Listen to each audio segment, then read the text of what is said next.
Okay, I'm gonna film part 2 of the story time, continuing on from my first ever booking, because my entire bookings with him were a shit show, a fucking shit show. But let's just get into what happened the second time I saw him. So if you missed the first part, maybe go back and watch it. But essentially it left on the note of the girlfriend who had flipped the shit about him seeing me, wanted to do a booking with him for my second booking, which both of these happened within the same week. Now, obviously, when he inquired about this, my first thought and my first concern was, is she dangerous? Is she wanting them to book me together so that she can attack me, she can fight with me, that kind of thing? So I did ask him that, and he said to me, absolutely not. She's only really a harm to herself. She would never hurt you. Remember that this was, what we were originally going to do. We were originally planning to book you together, okay? And that, he explained that they'd talked it out and everything like that. Stupidly, I agreed to do this booking with both of them. I now do not see couples at all. But at that time, I thought, fuck it, it's good money and I needed the money. So I agreed to do the booking. Again, it was an out call to the Sunshine Coast, but the place that he booked for this booking with her as well was a lot nicer than where I had seen him the first time. And I actually got there before them, and he sent me through the Airbnb stuff of how to get into the Airbnb, so I wouldn't have to wait outside. So I was there about half an hour before them, which I did think was really nice that they let me go straight in. When they arrived, it was very different from what I expected. I'd seen photos of her, but she was a lot more beautiful in person. She was genuinely like a 9 out of 10, like very, very pretty. And if I'm being totally honest with you, I did kind of wonder what she was doing with him, because he was not a particularly attractive guy and he didn't have a very nice personality either. So I really couldn't see what it was that why she was with him, okay? And if I'm being totally honest, at first I thought that there was a chance that she was also an escort or a sugar baby of some sort. But as the night went on, it became apparent that that was not the case. So she was lovely to me from the second I got there. If I remember right, it was about a 4-hour booking with the out-call fee as well added on. And they wanted to start the night like very slow. They wanted to start out with a bottle of champagne. I think she had some sort of other drink because she didn't like the champagne, and some food from his business is all I will say. I won't give any more information just in case someone can work out who he is. All this food there, everything like that. It was really nice. We were having a chat. Me and her were actually getting along really, really well. I did really like her. I think she's a great person, and there was no issues with her throughout the booking. However, he was being really, really strange. He kept sort of taking off, and the Airbnb wasn't huge either. He was sort of vanishing. We didn't really know what he was doing, or I would ask her what he was doing. She didn't seem to know. It turned out that he was going off to do Frank, which is a drug, GHP, I don't know what it's called. But it does make clients quite aggressive, and I've had a lot of issues with this particular substance within my career. So he was sneaking off to go and do this while we were eating and everything like that. Now, this guy, I thought it was a result of the Frank at the time, but due to through the series of bookings that I had with this guy, it became apparent that it was not from the Frank. He had some sort of schizophrenia or something like that. He was talking to himself while walking around about things that weren't even happening, things we had said about him, like objects. Like he thought a lot of objects, like random things, had meaning. Like he might say that this blue color means that someone's going to win the lottery.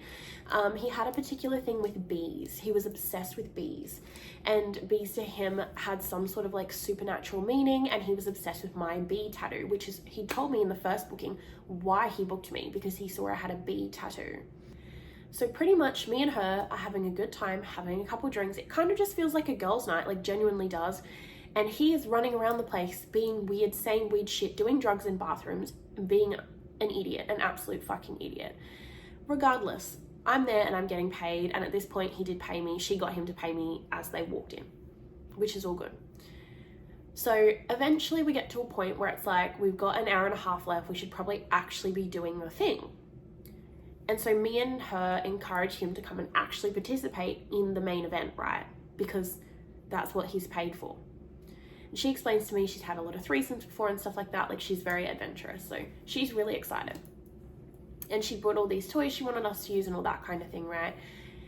And he comes over for, I want to say about 15 minutes. He's participating in the introduction, which is like all of us kissing, and then she starts going down on him kind of thing. And then he freaks out and he goes off like running around, just talking to himself and going on about how we're talking about him and we hate him and blah, blah, blah. And we're both like, what the actual fuck? Like, what the fuck? So me and her try to ignore it for a little bit, and we're still like kissing and doing stuff and like oral and that kind of thing on each other, and we're trying to encourage him, like shouting out his name and getting him to come back, but he's just in a whole fucking nother planet. So at this point I'm like, these bookings are just chaotic, like this must be what it is like to be an escort, like nothing is going the way it's meant to.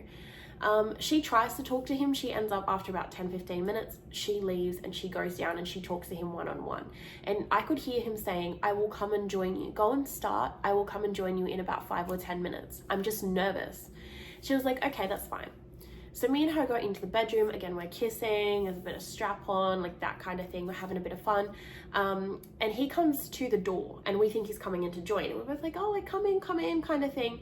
And he's just standing there, but he has this look on his face and he's just like, and it was creepy. I don't know how else to explain it. It was like part of him was not fucking there, like a zombie. So bizarre. To be honest with you, I don't really remember much else of that booking. I do remember that me and her had no issues at all. I know that she followed me on social media for quite some time. But yeah, I just remember him being really strange and this drug stuff. And I remember actually being a little bit frightened when I had to go to my car, because I just was frightened that he was going to follow me to my car. And it is a bit weird to be that frightened, especially when there is someone else there. Like, because at this point she's sort of become an ally, but he just, it was so strange. And you know, this is part of the risk that we take seeing people on substances.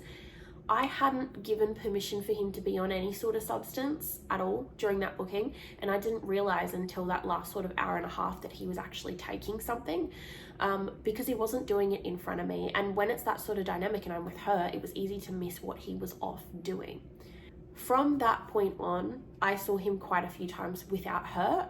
However, some of the times she was aware of, some of the times she was not. It was a bit icky, it was a bit messy, but I think all in all, I don't think she really cared that he was seeing me. I think she cared that he was lying. I think that's what the issue was. You know, over time, because obviously I saw him maybe 6, 7, 8 times, he became more open about the drug use. But I do think that it wasn't just the drugs that were the issue there, the Frank. I do genuinely think this man was schizophrenic and had a serious issue going on mentally, because it's hard to portray that in a video, but just the constant, like you're sitting here and you're having a conversation with somebody and it's like a bee, and then rambling without taking a breath about a bee for half an hour straight, forgetting that I am on the clock. And that's half an hour of the time that's now gone because you wanted to ramble about a bee that makes no sense. He would also non-stop, like for the entirety of our, you know, client provider, like relationship, non-stop message my phone. I think I have over 1,000 messages from this guy, and I only saw him, like 7 times or whatever. That's a lot of messages, and they would just be all times of the night. And if I wasn't replying, he would send more and more and more. So sometimes I would open my phone to like 60 notifications at once, and I would just be like, what the fuck? And it would just be him going on and on about bees or numbers and like someone, like aliens, like all that kind of thing. It was very, very unhinged. I might also include in this video a little recount of a couple other times that I saw him. And I might just leave like the end, like why I fired him, as a separate video. But I remember the next 2 times, both were out calls. I think one was a 6-hour out call, actually. Again, started with champagne, and again, he would normally provide me food from the business that he owned, right? And I would, you know, it was really good food. It was kind of nice to go out and have something to eat and a drink. But only once did we ever get to the point, I think that might have been the 3rd time that I saw him, did we get to the point of actually penetrative sex. Because every time you would try to be like, hey babe, like we've got like an hour left, do you want to go into the bedroom now? Or even try to sit near him so that you could initiate something. Like if I went and sat next to him on the bed, he would take off. So it was pretty much impossible to actually get the deed done. And if I'm being honest with you, I know as an outsider it may look like, oh, she just wanted to avoid doing the thing. But in the situation with him, I would rather have been having sex than having to fucking listen to the ramble and the nonsense that he wanted to go on about, because it was really hard to keep up with him. He was just like every 5 fucking seconds. So the third time we did start having sex, I want to say that it definitely got in, but it was like a minute and a half or 2 minutes in, and then he freaked out and started going on about aliens being in the room and pulled himself out of me and started running around the room, right, about these fucking aliens. And then he wanted to initiate again when there was less than 10 minutes left of the booking. And I said to him, babe, there's only 10 minutes left now because you were running around screaming about aliens. And he was like, you're scamming me. You're fucking scamming me. I've booked you 3 times now and we haven't even had sex. And I'm like, babe, we started to. You pulled out and you ran around like a chicken going on about aliens. Like, what else was I meant to do? What else was I fucking meant to do? Okay. I think it was the 4th time I saw him. We got to the point of doing the hanky-panky.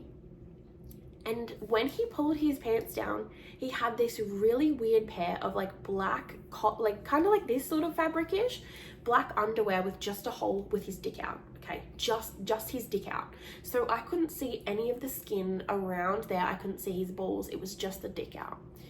And I said to him, babe, I need to be able to see what's happening down there, because you could have an STD or an STI and you could be wearing that so that I can't see it and I do this thing with you without me fucking checking. Like, it's part of my job. I need to be able to see the skin around if there's warts or something like that. He kicked the fuck off. He kicked the fuck off at me asking him to remove it. I didn't care if he wanted it on in the booking. Like, if that was his kink thing, he wanted to wear those undies, that is fine. But I need to be able to see the skin. I need to check for warts. I need to check for like open lesions. Like, I need to see. And he fucking flipped off at me. He was like, you fucking bitch, blah, blah, blah. There's nothing wrong with me, rah, rah, rah. And then later on, after about 15 minutes of fighting, he says, no, the aliens clawed at him, scratched his genitals, and that's why he has to wear that, because he has cuts and stuff down there from the aliens clawing him in his sleep, and that was what he was hiding from me. And I said, well, babe, like, can I see? No, wouldn't. Just went back in the bathroom and was like with the little syringe thing doing more frank. It was a shit show. Now after that was the 4th booking. He sent me a series of abusive messages about how I was scamming him, and how I was coming out and I was never actually letting anyone have sex with me. I was like a fake escort, which is a thing, and there are girls who do this. But that wasn't what I was trying to do. That genuinely was not what I was trying to do. I was trying to get the thing done, okay? But you literally was inside of me, okay? Erect and inside of me, and runs off about fucking aliens. What am I meant to do, okay? And at this point, like after that 4th one, I believe that this is when I started talking to the other girls, and this is when I actually learned how to screen him, and I saw that he had a history of this kind of behavior, is all I'm going to share. That this was not a first time thing for him. This was something that he did all the time, and that he was a bit more dangerous than I thought he was. As somebody who has grown up around a lot of mental illness similar to this, I thought that it was like wrong of me to cut off a client because they were schizophrenic or because they had some sort of mental dilemma going on. But in hindsight, it's not really my fault. Like, if someone's acting really erratic and dangerous, it's not up to me to continue seeing them and putting myself in harm's way. But at the time, on that 4th booking, when I realized all the things he had previously done and like his history and stuff, I felt a bit bad for him, and I felt like other workers wouldn't want to see him because they'd know how to screen, and I was just stupid and didn't know what I was doing. And that, you know, someone with a mental health condition shouldn't be excluded from these kind of services. But, you know, a few bookings later, we realized that it just wasn't worth it at all. None of it was worth it. And that this guy was seriously dangerous, and shouldn't be seeing workers at all. but I will do another video on that. I hope you've enjoyed, and once again, this is I don't go into detail on my clients and like dish out their secrets on a regular basis. This is a client that I now will no longer see, and I haven't given away any information about his name or his age. All I've said is Sunshine Coast, which is a big place. There's no way that you can work out who he is, no identifying stuff, but I think in a situation like this where something was really dangerous and I wouldn't see the client again, it is important that I do talk about my experiences because this can help other women.